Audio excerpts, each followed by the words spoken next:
Good morning, Your Honor. Michael Farrar on behalf of Joyce Braunstein, the appellant. By way of background, this is a residential foreclosure case in which Bank of America acting... Mr. Farrar, would you like to save some time for rebuttal? I'm sorry, Your Honor. Can I reserve 3 minutes? 3 minutes, sure. This is a residential foreclosure case in which Bank of America, acting as servicer for Fannie Mae, instituted a foreclosure action against my client and her property. And itself. Well, that's the part of the question to be resolved. Well, let's put it this way. In paragraph 11, it named B of A as a defendant, right? That's true. With the junior lien. That's true, and as a matter of fact, I recognize that in the initial brief. I would say that the strongest evidence of the fact that the final judgment did not operate against Bank of America as the subordinate lien holder is the fact that it's not mentioned in the final judgment. A couple of days ago, I sent up a notice of supplemental authority, which is this court's opinion in Briarwood Capital versus Lennard Corporation. Quote, it is axiomatic that a final judgment that resolves claims as to one or more defendants does not adjudicate claims against co-defendants who are not mentioned in the final judgment. And that would certainly be applicable in this case. Bank of America, as subordinate lien holder, is not mentioned in the final judgment. And there was not a cross-claim by Bank of America defense side against the obligors on the line of credit. Is that right? That's correct, Your Honor. There was no cross-claim filed. And if I remember correctly, a default was entered but not made part of the record against Bank of America as subordinate lien holder. In the briefs that I filed, I believe that Abdoni versus York is the case that is closest to the facts of this particular case. So I'd like to review that for a moment.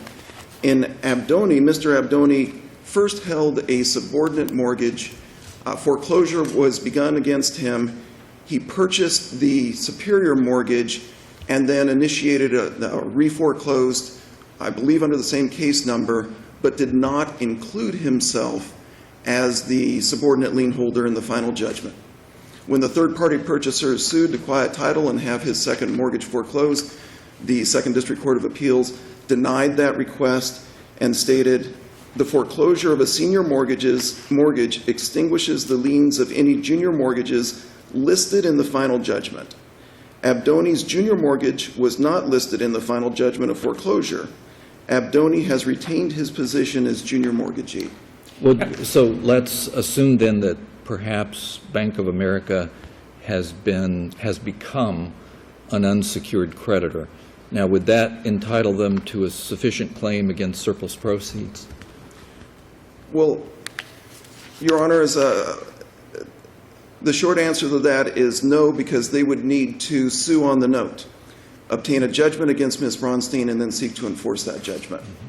As mentioned in the initial brief, if they were to simply grab the surplus that is in the court registry, that would be a violation of sovereign immunity, as well as several due process rights defined in the Florida Rules of Civil Procedure. But what Bank of America, as subordinate lien holder, has is a lien on real property upon which it can foreclose at any time. Counsel, does paragraph 10 of the final judgment, which, although awkwardly written, does that change the nature of your argument? How do you address that? Why is the subrogation language in the judgment if the purpose was not to foreclose that junior lien? The paragraph 10 forecloses or subrogates to the first mortgage, to the original mortgage in the language that Appellee and Appellant have both adopted. It does not subrogate to the second mortgage. And as I mentioned in the reply brief, it really makes no sense to argue subrogation to an inferior lien hold interest. The whole point, unless there's a subordination agreement of some kind, which the record doesn't reflect, the whole point of subrogation is to maintain first position when new money takes out old money.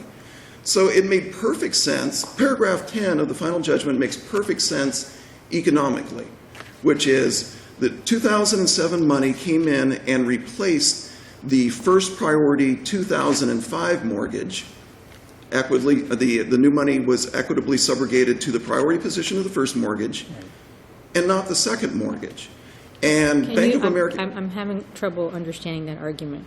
So, because when you read the complaint, it talks about the 2007 mortgage that's recorded, okay?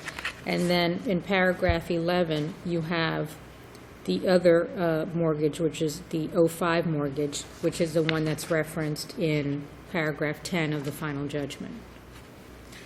It is correct that paragraph 11 of the complaint addresses the second mortgage.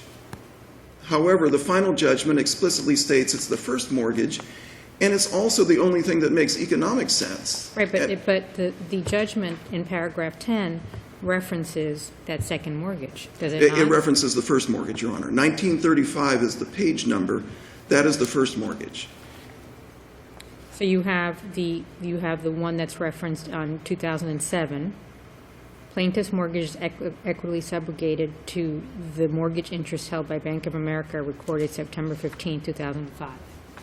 That's correct. It was an 80-20 purchase in which the second was recorded directly after the first. The first has a page number that begins at 1935, which is what is mentioned in paragraph 10, Right. and the second has begins at page 1957. And So in 2005, there were two mortgages. One was a $350,000 mortgage, which is the original mortgage. And then there was also recorded right after that $350,000 mortgage, a $250,000 mortgage, which is, I guess, what we're calling the second mortgage. 2 years later, in 2007, there was a $350,000 loan that was intended to pay off that first $350,000 loan, so that 2007 loan was essentially subrogated to that initial loan so that the 2007 loan would maintain the priority position over anything that had happened after the 2005 two loans, correct? yes, Your Honor. Okay. So there were essentially three loans, three mortgages, and that's the confusion. That's correct. And the new money took out the first mortgage, Right.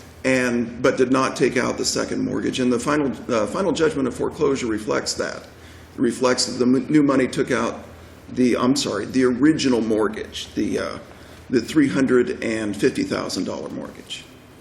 And also, it doesn't make legal sense to argue equitable subrogation on the second mortgage, because one of the elements of equitable subrogation is that the loan is completely paid off by the person claiming the equitable subrogation.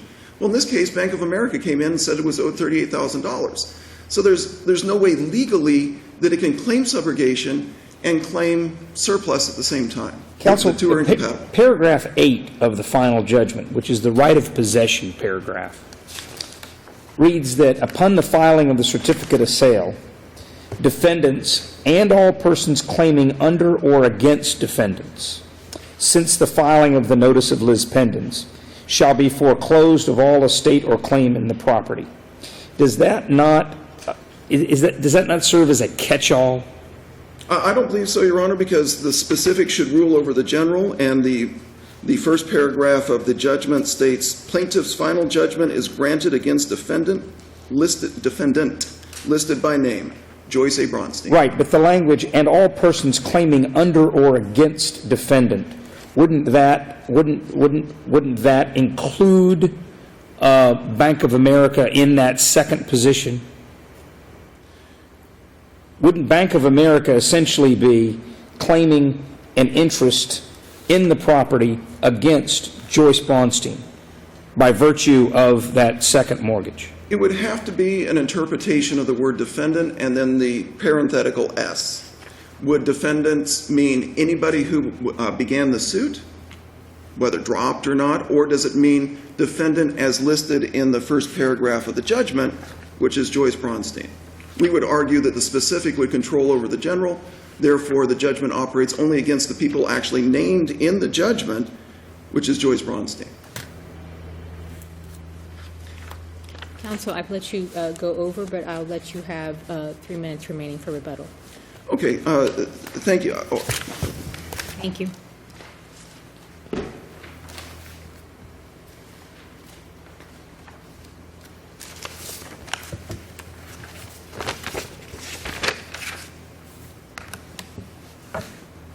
Morning. Good morning, Your Honors. May it please the Court, I'm Alice Sum. I'm here on behalf of Defendant Bank of America. Your Honor, Judge Scales was correct about the recitation as far as the sequence of events regarding the three mortgages. What's important to note here is that we don't dispute any of the case law that the Appellants Counsel has cited. We believe that the record, based on the sequence of events, clearly shows that Bank of America, both in the capacity of the second mortgage and the original mortgage, were joined, and ultimately these were included in the judgment. All rights that Bank of America may have had were adjudicated in the final judgment, and therefore Bank of America as defendant properly sought and received a surplus, and the lower court's order should be affirmed. Specifically... Well, hang on just a moment, because I'm not sure I follow that. You're not saying, are you, that the indebtedness evidenced by the second mortgage, call it the line of credit or whatever you want, you're not saying that that indebtedness was embodied in the final judgment of foreclosure, are you? Yes, I am, Your Honor, but we are not arguing that the subrogation that was identified in the last paragraph of the final judgment actually was related to the second mortgage. It was really a home equity line of credit. What we're saying is, okay, as a starting point, the complaint alleges in paragraph 11 the second mortgage, or the mortgage number 2 that was recorded second in 2005. And then that was contained in the foreclosure count 1. Which was a HELOC, really. Yes, Your Honor, the HELOC.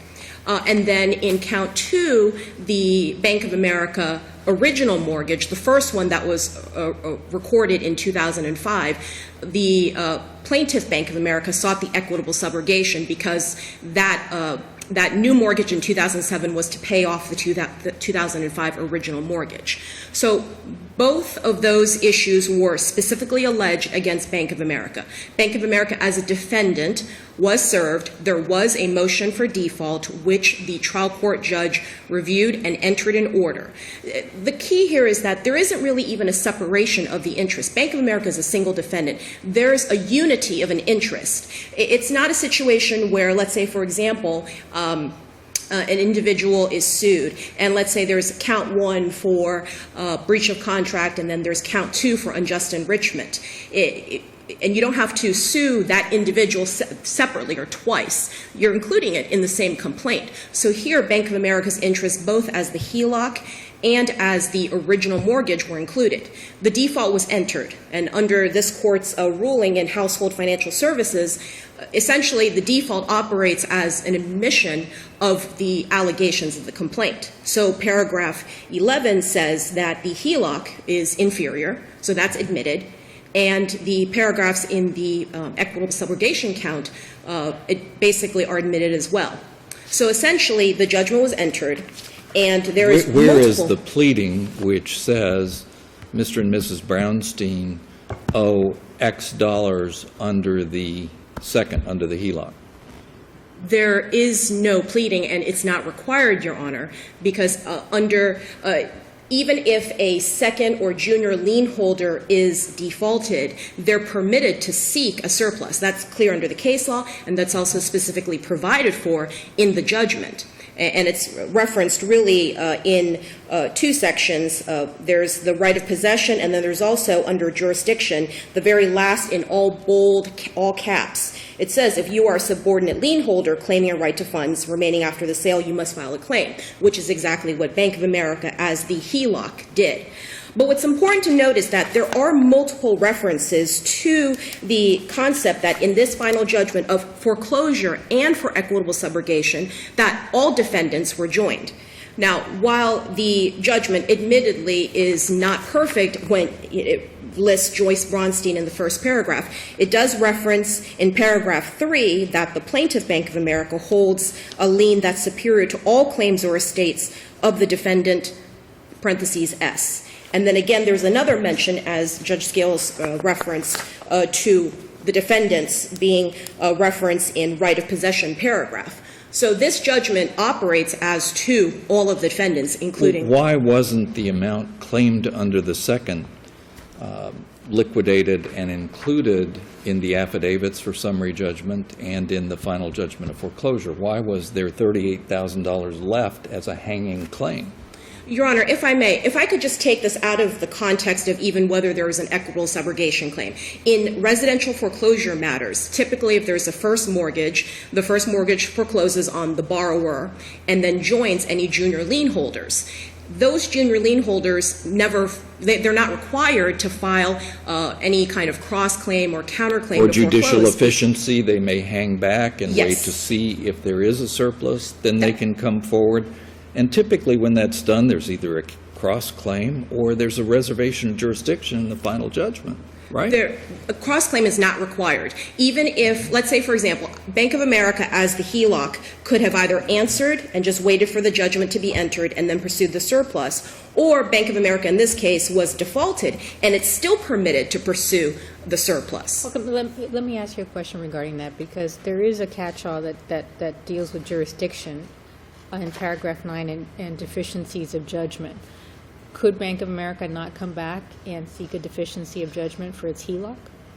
Bank of America would not be able to file just for a deficiency because it would need to go ahead and file a separate foreclosure action. If, for example, the court accepts the appellant's argument as true, then Bank of America's HELOC was not foreclosed and it remains an outstanding lien, and it would need to separately foreclose. But we obviously respectfully disagree with the appellant's position. Bank of America, as the HELOC, is included because via the default, all allegations as to Bank of America, both as to the HELOC and as to the original mortgage. Just as the example I gave to the court earlier, if there was a lawsuit for both, let's say, a breach of contract and an unjust enrichment, there isn't a bifurcation here because the judgment actually references both a foreclosure and the equitable subrogation. The foreclosure judgment, the final judgment actually references both counts. And so Bank of America's lien, if you will, in count 1 for foreclosure, and then in count 2 for the equitable subrogation, both of those rights or liens are essentially rolled up in the final judgment. So with all due respect to appellant's counsel, we believe that Bank of America's rights were properly adjudicated in this case. Again, because there's reference to defendants in paragraph 3 and also in 8, Bank of America's HELOC is rolled in. We want to specifically respond to a couple of arguments that appellant's counsel made. He referenced the fact that a default was entered, but it wasn't part of the record. It was entered by the judge, and for whatever reason, it wasn't docketed. But after we discovered this issue, it was actually re-entered and docketed, by the court. So it does appear in the record, and that is provided for this court. As far as the reliance on the Abdoni case, we believe that's misplaced because Abdoni specifically did not include himself as a junior lien holder. So in that case, there would be no reason Abdoni as the junior lien holder to be included within the judgment. The fact that he specifically carved himself out makes it very clear that the rights would not be adjudicated in the judgment. So we don't disagree with the general body of law that says if a party is not included, but here Bank of America is included. The fact that Bank of America's subrogation rights were included means that Bank of America in general was included, and all of those rights have been adjudicated. Now, the other point that I would make is that the proper party to make any claim, theoretically, that only one right was adjudicated versus another would be Bank of America, not the appellant. So that would be something for Bank of America to pursue if it didn't believe that it was properly joined as to the HELOC or that it wasn't properly adjudicated. That's not something that Bank of America chose to do regarding the HELOC. Bank of America chose specifically to pursue its surplus certainly, rights. if Bank of America, in their capacity as a junior lien holder, has been awarded surplus proceeds to which they're not entitled, then the defendant appellant would have standing to challenge that particular order of the court, wouldn't they? We maintain that Bank of America rightfully received the surplus. No, I understand, but my understanding was your argument was that the Ms. Braunstein is not the proper party to be challenging the judge's order dispersing excess proceeds. My argument, Your Honor, is that Bank of America is the party that would theoretically be damaged by its inclusion in the judgment, or it's the adjudication of what I call both the rights, the right to the HELOC and the right to the equitable subrogation. So for all those reasons, Your Honor, we respectfully request that this court affirm the trial court's order granting the surplus. It is clear, based on multiple entries within the final judgment, that Bank of America's rights, both as the HELOC and as to the original mortgage for the equitable subrogation claim, were actually included, and we ask that you affirm. Thanks. Thank you. Counsel, we'll let you have 3 minutes for rebuttal. Thank you. Thank you.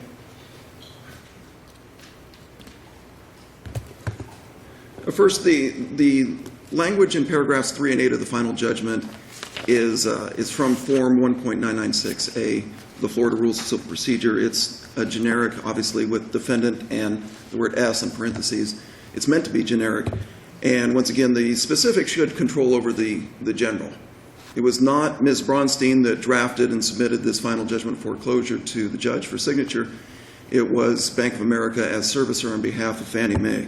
But counsel, isn't it the intent of the form, and in this case, the intent of the final judgment, to indeed foreclose the lien interests of all subordinate lien holders? And isn't that what paragraph 3 essentially was trying to effectuate? The use of defendants with the S in parentheses is generic and realistic, and logically refers back to the defendants that are named in the final judgment itself, and that person is only Joyce Braunstein. But does it really do that, or the purpose of this kind of final judgment is to give the third-party purchaser a clear title, correct? And you cannot have a clear title unless it's clear in a final judgment that any possible defendant out there who has claim to this property, that property interest is now extinguished. The purpose of the final judgment is to foreclose a lien, have the property sold, and have the plaintiff's indebtedness that is arguing is owed paid to it. So that's the purpose of the final judgment, and that purpose was served. The plaintiff, in fact, was made whole in this foreclosure action because there was surplus left over after the plaintiff had been made whole. Suppose we take your argument and that the second mortgage lien was extinguished by the final judgment, and so that what B of A has on the HELOC now is an unsecured claim. Does it follow from your argument that what would happen next is that B of A could garnish, could attach, could use creditor remedies to try to get at those surplus proceeds? The appellant's argument is that Bank of America, a subordinate lien holder, has a lien upon which it can foreclose. Or, alternatively, it could sue under the note, assuming that it was able to do How does so. it have a lien under which it could foreclose? So your argument is that the final judgment of foreclosure, notwithstanding the language in the judgment, did not foreclose this second lien because Bank of America was not named as a defendant, correct? Our argument, that is nearly the argument, Your Honor. So let me ask you this. If subsequent to the filing of this lawsuit, there was a mechanics lien that was filed on the property, the mechanics lienor was not named as a defendant, but it was subsequent to the recordation of the notice of lis pendens, would not that individual's lien be foreclosed by virtue of paragraph 8, which states that the rights of all persons claiming under the defendant since the filing of the lis pendens shall be foreclosed. And that lienor in that particular instance would not be named as a defendant either. Well, under 48.23, if that person did not file a petition to intervene in the foreclosure within a month of the lis pendens being filed, then it would be foreclosed of its right. So it would be under 48.23. It wouldn't be under Chapter 45. I mean, that would be my analysis of that question.